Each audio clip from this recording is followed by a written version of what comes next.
Hello students, good morning. This is our SST class and today we read chapter number 3, our planet. Knowing our earth.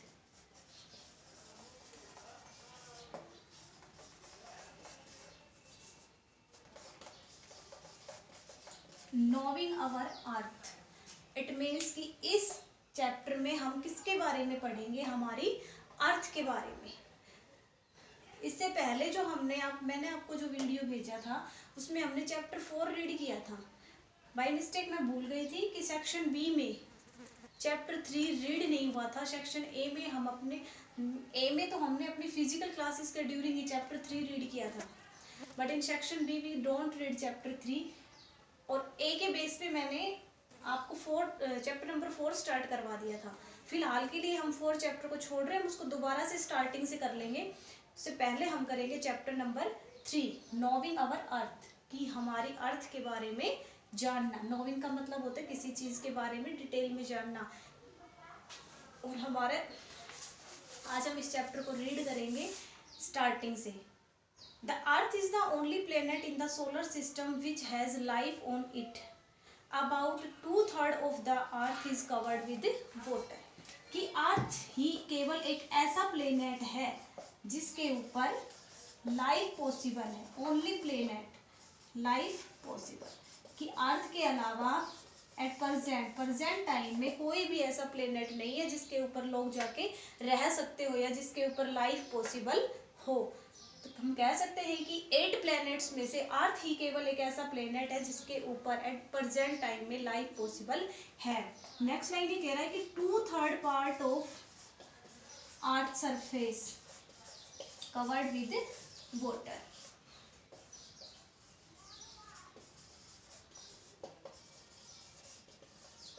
कि अर्थ के total surface का 2/3 में कितना आता है, लगभग 75%।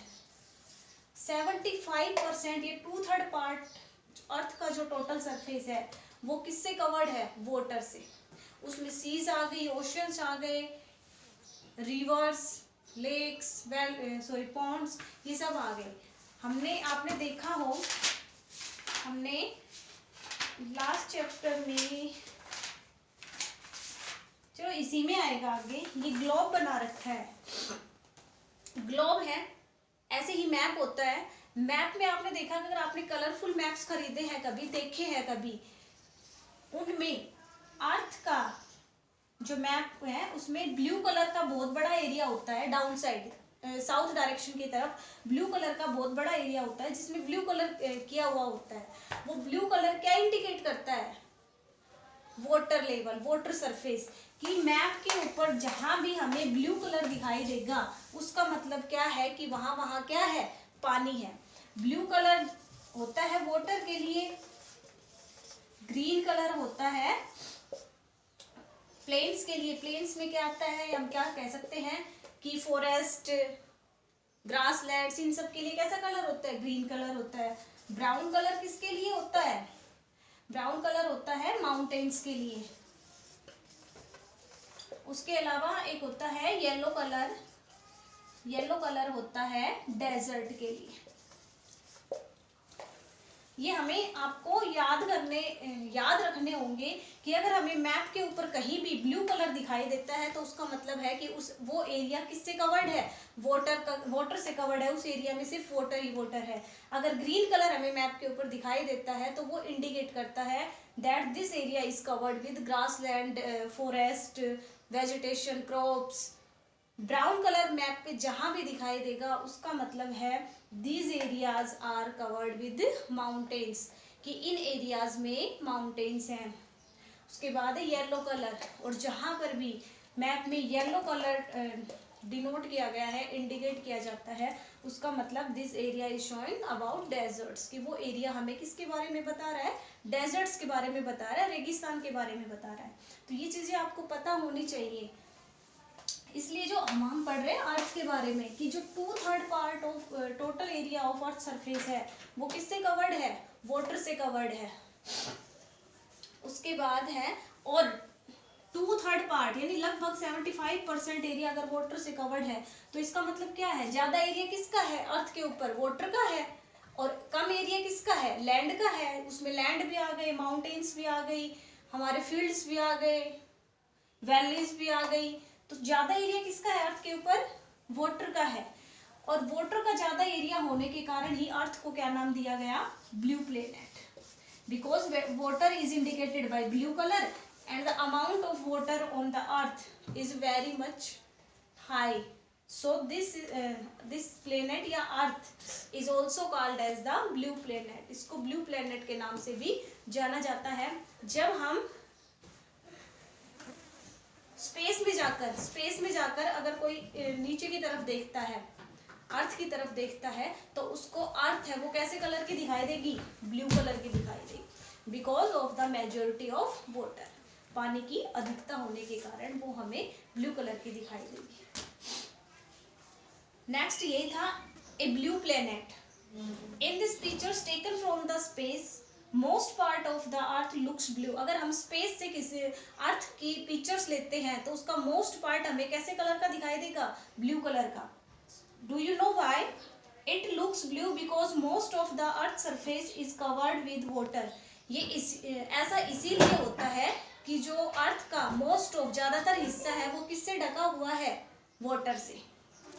Hence the earth is also called the blue planet, और इसीलिए अर्थ का नाम क्या रखा गया, ब्लू प्लेनेट। उसके बाद हमारा नेक्स्ट टॉपिक है globes and maps.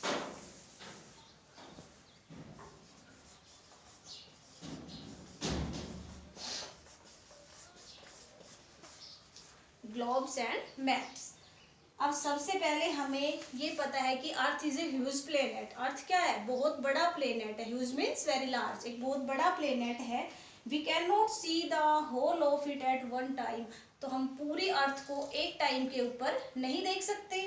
So we use small models to see it entirely and to study about the different features. और इसीलिए हम स्मॉल मॉडल्स का यूज करते हैं, छोटे मॉडल्स का यूज करते हैं, ताकि हम उसको एंटायरली का मतलब है अंदर से, कि अर्थ को अंदर से देखने के लिए हम स्मॉल मॉडल्स का यूज करते हैं और उसके डिफरेंट फीचर्स को देखने के लिए। तो ग्लोब्स ही वो स्मॉल मॉडल्स होते हैं जिनको हम एंटायरली, अर्थ के एंटायरली सरफेस को देखने के लिए यूज करते हैं। तो यहाँ पर हम ग्लोब की डेफिनेशन लिख सकते हैं कि globe is a spherical model of, globe is a spherical model of earth. कि ग्लोब अर्थ का एक स्फेरिकल गोल मॉडल होता है। कैसा होता है ग्लोब देखने में, लाइक दिस।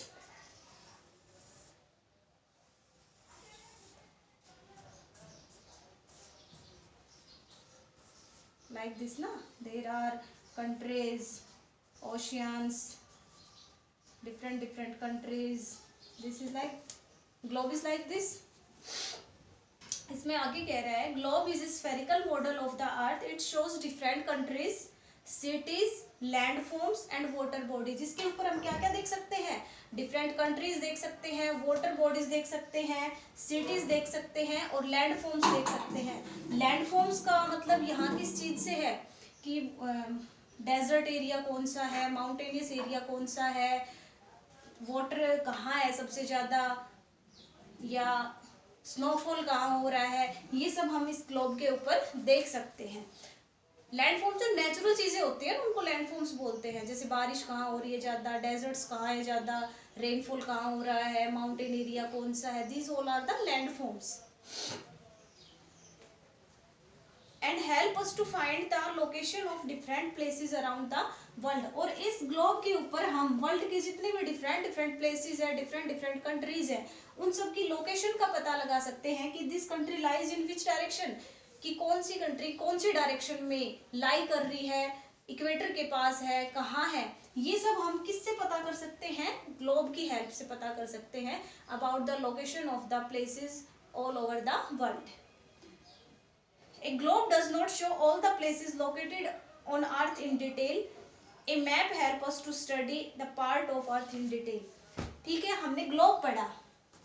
ग्लोब को लोग यूज करने लगे किस चीज में, कंट्रीज की लोकेशन के लिए, कंट्रीज देखने के लिए, वाटर बॉडीज देखने के लिए, डिफरेंट डिफरेंट थिंग्स देखने के लिए ग्लोब को यूज करने लगे। लेकिन earth is very huge planet, earth बहुत बड़ा प्लेनेट है, और it's not possible to see all the earth at the same time. हम पूरी अर्थ को एक टाइम के ऊपर नहीं देख सकते। और जो स्मॉल चीजें बच गई, जैसे स्टेट्स बच गए, कैपिटल्स बच गई, सिटीज बच गई, वो सब ग्लोब के ऊपर देखना पॉसिबल नहीं हुआ। उसके लिए किसकी जरूरत पड़ी, मैप की। मैप में हम किसी भी स्टेट को, किसी भी कैपिटल को, किसी भी सिटी को, या जो हमारा ट्रांसपोर्ट है उसको देख सकते हैं, वेजिटेशन देख सकते हैं, हमारा इंडस्ट्रियल एरिया कौन सा है, ये सब हम मैप के ऊपर बहुत ही डिटेल में देख सकते हैं। इसलिए लोगों को मैप की जरूरत पड़ी, दे नीड मैप, उनको मैप की जरूरत पड़ी। तो मैप की डेफिनेशन यहाँ पर क्या हो सकती है,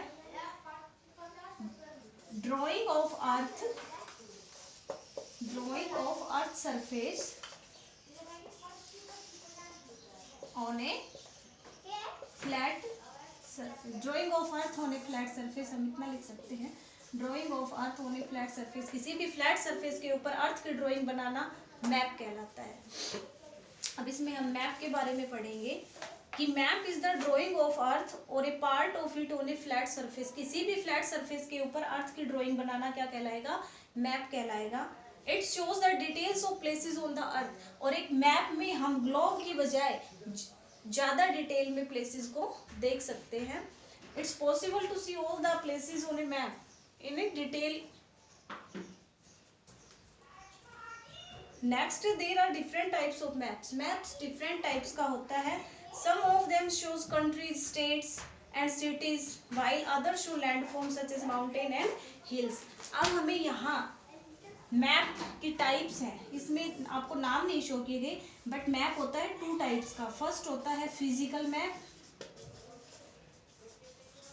सेकंड होता है political map. First is physical map and second is political map. अब फिजिकल मैप कौन सा होता है, जिसमें लैंड फॉर्म्स शो किए जाते हैं, जैसे माउंटेन्स, हिल्स, जिसमें लैंड फॉर्म्स शो हों, land forms like mountains,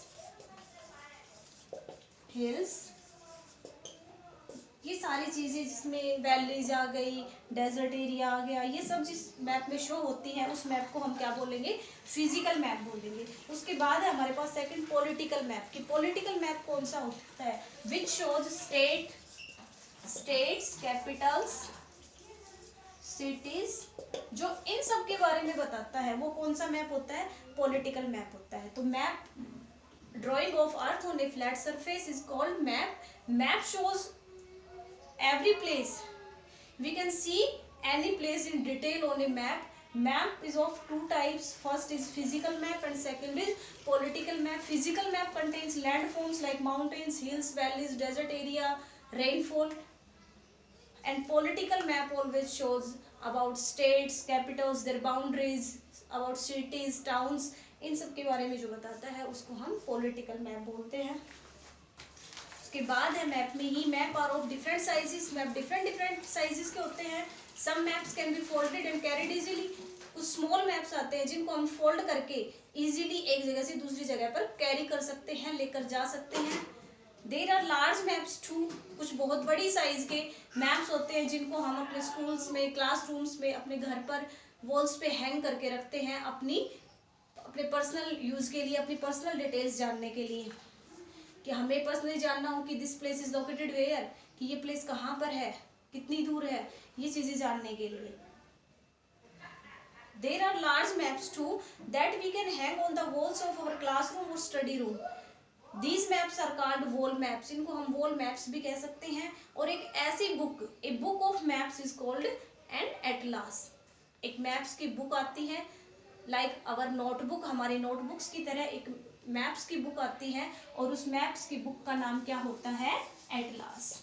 atlas को हम क्या कह सकते हैं, a book of maps. Maps की एक बुक जिसको हम क्या कहेंगे, एटलास कहेंगे। We locate places with the help of directions. किसी भी प्लेस को लोकेट करने के लिए, उसकी लोकेशन जानने के लिए कि दिस प्लेस इज, प्लेस की लोकेशन क्या है, वो जानने के लिए हमें क्या पता होना चाहिए? सबसे पहले डायरेक्शंस का पता होना चाहिए। किसी भी प्लेस की लोकेशन जानने के लिए हमें किसका पता होना चाहिए? डायरेक्शंस का पता होना चाहिए। अब ये तो हम सभी को पता है कि there are 4 directions. You understand by this? This is north direction, this is south, this is west and this is east. These are the 4 directions.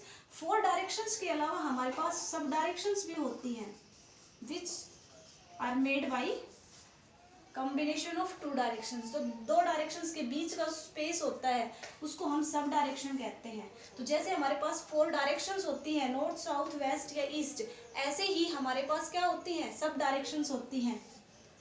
North east दोनों के बीच का जो एरिया है, जो स्पेस है, वो कौन सी डायरेक्शन, सब डायरेक्शन में काउंट होगा? नॉर्थ ईस्ट में। This is south east, this is south west and this is north west. These are sub directions and these are the main directions. को पता होनी चाहिए कि 4 मेन डायरेक्शंस होती हैं, north, south, west and east, और उसके साथ साथ 4 सब डायरेक्शंस होती हैं, north east, south west and north west. तो we locate places with the help of directions, कि हम प्लेसेस को की लोकेशन जाननी है तो किसकी हेल्प से जानेंगे? डायरेक्शंस के। जब हमें डायरेक्शंस का ही नहीं पता होगा तो हमें ये भी नहीं पता होगा कि इस प्लेस की लोकेशन क्या है। There are 4 main directions, north, south, east and west. We can also use a compass to find out directions. Compass को भी डायरेक्शंस फाइंड आउट करने के लिए यूज किया जाता है। Compass is use to find out the directions. A compass looks like a watch and has a needle that always points towards the north. Compass एक watch के जैसा स्ट्रक्चर होता है, एक वॉच के जैसा इंस्ट्रूमेंट होता है, जिसमें क्या होती हैं? नीडल्स होती हैं। हैज ए नीडल, इसमें नीडल्स होती है। नीडल्स में कई होती हैं, लेकिन एक इसमें सबसे बड़ी नीडल होती है, जिसको इस डायग्राम में रेड कलर से शो किया गया है। और ये जो नीडल होती है कंपास में, हम इस कंपास को कहीं भी अपने साथ लेके जाएं, ये नीडल हमेशा कौन सी डायरेक्शन को शो करेगी? नॉर्थ डायरेक्शन को शो करेगी। चाहे हम कहीं भी इसको अपने साथ लेके जाएं, हम जहां भी खड़े होंगे वहां ये हमें ये बता देगी कि this direction is north direction. और अगर हमें नॉर्थ डायरेक्शन का पता चल जाता है तो हम बाकी के डायरेक्शंस को इजीली फाइंड आउट कर सकते हैं। नॉर्थ से जस्ट अपोजिट कौन सी मिलेगी? साउथ मिलेगी। साउथ से लेफ्ट हैंड में कौन सी मिलेगी? वेस्ट। और राइट हैंड में ईस्ट। अगर कंपास हमें नॉर्थ डायरेक्शन की लोकेशन बता रहा है तो बाकी की 3 डायरेक्शंस की लोकेशन हम इजीली फाइंड आउट कर सकते हैं। Once we know the north direction we can easily find the other 3 directions. अगर हमें एक बार नॉर्थ डायरेक्शन का पता चल गया तो हम इजीली जो बची हुई 3 डायरेक्शंस है उनको फाइंड आउट कर सकते हैं। Sailors use the compass to find out the directions while sailing. ये चीज समझना कि sailors use the compass to find out the directions while sailing. कि सेलर्स यूज करते हैं कंपास को, मोस्टली सेलर्स यूज करते हैं डायरेक्शन को फाइंड आउट करने के लिए, टू फाइंड आउट डायरेक्शंस। अब सेलर्स क्या होते हैं ये हमें पता होना चाहिए। कंपास तो हमें पता चल गया क्या है, डायरेक्शन फाइंड आउट करने के लिए एक इंस्ट्रूमेंट है, लेकिन सेलर्स क्या होते हैं? सेलर्स वो होते हैं people who works on ships and boats। Ships and boat से मतलब ये नहीं है कि हम किसी नदी में शिप या बोट का यूज करें तो हमें डायरेक्शन का पता लगाने की जरूरत है।